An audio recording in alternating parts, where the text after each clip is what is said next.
मुलांचं कल्याण करण्यासाठी ही उमेदवारी त्या ठिकाणी आम्ही घेतलेली. मला सांगायला आनंद वाटतो की आज ह्या विचारांबरोबर अनेक तरुण आमच्याबरोबर आहे.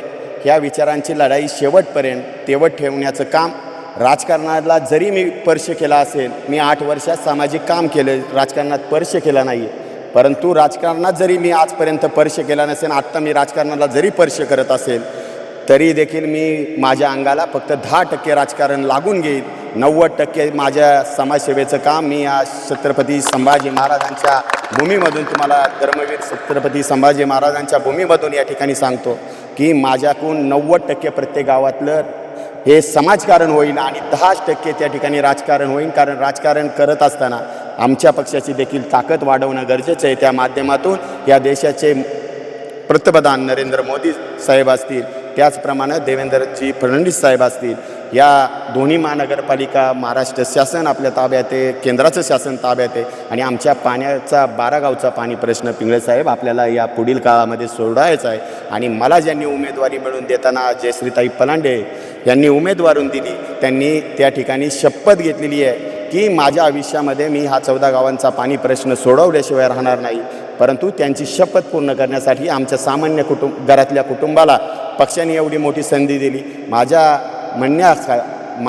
म्हणण्यानुसार त्या ठिकाणी आशाताईंना देखील उमेदवारी त्या ठिकाणी दिली आणि आम्ही सगळेजण या ठिकाणी तुम्हाला शब्द देतो, ज्या वेळेस वडूंनी एवढा माझा मान सन्मान मला या ठिकाणी दिलेला आहे, प्रत्यक्ष या भूमीमधून जर आपण मला नेतृत्व करण्याची संधी दिली तर ह्यापेक्षा मी नशीबवान कधी नसणार आहे. कारण ही पवित्र भूमी आहे, ह्या पवित्र भूमीचं नेतृत्व आपल्याला मिळालं. कारण ही पवित्र भूमी अशी आहे की शेवटपर्यंत श्वासापर्यंत राजे लढले.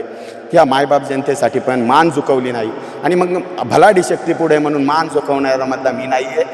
तेच मी म्हणून ही निवडणूक लढायचं धाडस केलेलं आहे. पण त्या धाडस केलं ते आज मला खऱ्या अर्थानं ही मायबाप जनता.